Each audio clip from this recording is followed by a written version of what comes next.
এই যে এটা কি বলতো, এটা হচ্ছিল ম্যারিনেটেড চিকেন। আজকে মালাই চিকেন কাবাব বানাবো, তাই চিকেনটাকে ম্যারিনেট করে রেখেছি না, একটু বোনলেস চিকেন কিমা নিয়ে নিয়েছি। এটা দিয়ে আজকে চিকেন স্টু বানাবো। এখানে পেঁয়াজ কুচি নিয়ে নিয়েছি, এখানে সমস্ত সবজি কুচানো নিয়ে নিয়েছি, যেরকম এখানে আছে ক্যাপসিকাম, বিনস, এইসব নিয়ে নিয়েছি, আর এখানে টমেটো কুচি নিয়ে নিয়েছি। আর এখানে তো চিকেনটা লাগবেই। তো তারপর একটা প্রেসার কুকার নিয়ে নিয়েছি বড় সাইজের। এখন এটাতে জলটা আর কি মিয়ে যাওয়া পর্যন্ত অপেক্ষা করছি। তো ফার্স্টেই যেটা দেবো সেটা তো পেঁয়াজ। তো এই যে প্রথমেই যেটা দেবো সেটা হচ্ছে হলো পেঁয়াজ। পেঁয়াজের সাথে একটু নুনটা দিয়ে দেবো, তারপর ফ্রাই হয়ে গেলে বাকি আর কি মশলাগুলো দেবো। চলো পেঁয়াজটা ফ্রাই হতে দিই। পেঁয়াজটা দিয়ে একটু নুন দিয়ে দিয়েছি, এবার ভালো করে এটা একটু ফ্লেমটা হাই করিয়ে দিয়ে নাড়াচাড়া করব। আর এই যে এখানে এখন একে একে সমস্ত সবজিগুলো দিয়ে নিয়েছি, দিয়ে হালকা করে হলুদ গুঁড়ো, জিরে গুঁড়ো, লঙ্কার গুঁড়ো সব দিয়ে এখন এটাকে ফ্রাই করে নিচ্ছি। দেখুন আমার চিকেনটা ম্যারিনেট হয়ে গেছে।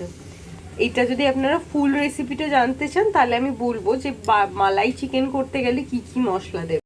আর এখন টমেটোটা দিয়ে দিয়েছি, দিয়ে আরেকটু নুন দিয়ে দিচ্ছি। এবার টমেটোটা গ্যাস ছাড়া পর্যন্ত একটু অপেক্ষা করতে হবে। তো এই যে এখানে আমার স্যুপের মধ্যে সমস্ত যা যা দেওয়ার সব হয়ে গেছে দেওয়া, আর এবার এটা সিটি মারার জন্য আটকে দেবো। তো আজকে সকালবেলাতেই এই যে এই পনিরটা দিয়ে গেছে, এটা কান্ট্রি ডিলাইটের পনির। এই যে কান্ট্রি ডিলাইট লেখা এই পনিরটা সকালবেলাতেই দিয়ে গেছে অনলাইনে। কালকে রাত্রে বুক করেছিলাম। এই যে তাজা paneer, made pure milk and lemon juice. তো এটা আজকে রান্না করব।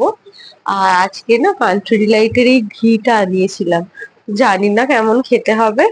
তো দাঁড়ান একবার আপনাদেরকেও থিকনেসটা দেখাই। এই যে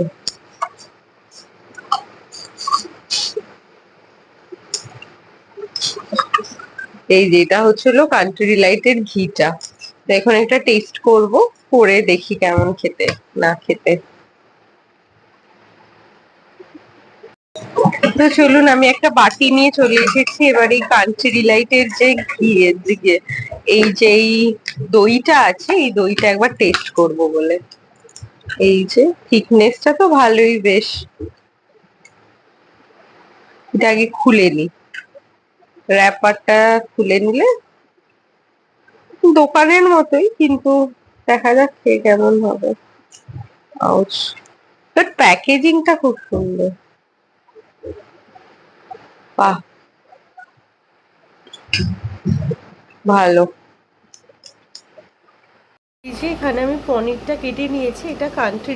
তো এখানে আমি পনিরটা কেটে নিয়েছি, এটা কান্ট্রি ডিলাইটেরই পনিরটা।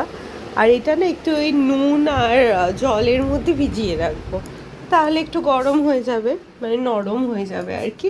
আর পনিরটা খুবই ভালো খেতে। আর এই যে এখানে আলু সেদ্ধ হচ্ছে, এই আলু আর পনির দিয়ে তরকারি করব একটা। আর এইখানে চাল ভেজানো আছে, এটাতে ওর চাল দিয়ে ভাত করব, আর এটাতে আমার মিলেট করব। তো এইগুলো ভেজানো আছে, এগুলো ধুয়ে নিই। আর এইখানে আমি একটুখানি টমেটো আর এটা আদা, মাসি এসেছিলো, মাসিকে দিয়ে কাটিয়ে রেখেছি, এটা দিয়ে একটা পেস্ট করিয়ে নেব। আর কালকে যে মিল্কশেকটা খেয়েছিলাম না, নিয়েছিলাম ওখান থেকে এরকম দুটো আর কি ওই বোতল পেয়েছি। এই যে বেশ সুন্দর হয়েছে, ঘরে মিল্কশেক বা কিছু খেতে খুব কাজে লাগবে। তো চলো এটা রেখে দিই, আর ততক্ষণে পেস্টটা করিয়ে নিই। তো এখানে আর কি দুপুরের জন্য টমেটোটা পেস্ট করে নিয়েছি, এটা ওই পনিরে গরম জল বসিয়েছি, তো গরম জলটা হয়ে গেলে এটা ওই পনিরের মধ্যে ডুবিয়ে রাখবো। এই যে এখানে আমি আলুটাকে ভালো করে নুন হলুদ মিশিয়ে ভেজে নিচ্ছি। এই যে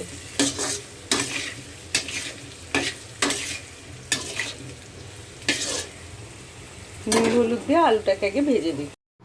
তো এই যে এখানে আমি পনিরগুলো দিয়ে দিয়েছি, আর আলুটাও ইয়ে হয়ে গেছে। বাড়িতে একে একে মশলাগুলো দিয়ে দেবো। অ্যাকচুয়ালি আমি যখন বাপের বাড়িতে গেছিলাম একবার, আমার এক জেঠিমা আমাদের বাড়ির পাশ নিচেই থাকেন, তো উনি এরকম পনির করে দিয়েছিল, আর আমার এত ভালো লেগেছিল পনিরটা খেতে। তো আজকে ওইভাবেই পনিরটা বানাচ্ছি, জানি না কেমন হবে। আর আজকের পনিরটা না পুরো নিরামিষ করে করছি, মানে পেঁয়াজ রসুন কিচ্ছুটি দিইনি। আর আজকে আমি ঠিক জেঠিমার মতো করেই বানাচ্ছি, খেলে বোঝা যাবে যে কেমন হয়েছে।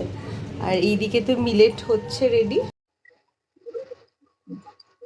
আর এই যে এখন না একটু জল ঢেলে দিলাম। আর এটা দেখতে এত টেম্পটিং হচ্ছে। ও আজকে বলে রাখি, আজকে হচ্ছিল অন্নপূর্ণা পুজো এখানে। তো অনেকেই অন্নপূর্ণা পুজো বাড়িতে করে। আমাদেরও ইচ্ছে আছে যে খাবার টাবার খেয়ে একটু বিকেলের দিকে বেরোনো। তো গেলে আমি ক্যামেরা তো অন করবোই, তখন আপনারাও দেখতে পারবেন। তো এটা একটুখানি মশলাটা জলের সাথে নাড়িয়ে দিয়ে কিছুক্ষণ এটাকে স্ট্যান্ডিং টাইমে রেখে দিতে হবে, তাহলে আমার পনিরটা হয়ে যাবে। আর মিলেট তো হয়ে, আর এইদিকে মিলেটটা হচ্ছেই, এবার জানি না কতক্ষণ আর লাগবে। একটু চামচ করে দেখিয়ে নি, দাঁড়ান দেখে বলছি হয়েছে নাকি। তারপরে ভাতটা বসিয়ে আমার হয়ে গেছে সবই। এখানে ভাতটা বসিয়ে দিয়েছি, যেটা ওর ভাত হচ্ছে। আর এখানে হচ্ছে হলো পনিরের তরকারি। তো পনিরের তরকারিতে একটু জল দিয়ে দিয়েছি, আর এই জলটা জাস্ট মলে এলেই আমি নামিয়ে দেবো, তাহলে আমাদের হয়ে যাবে দুপুরের লাঞ্চের রান্না।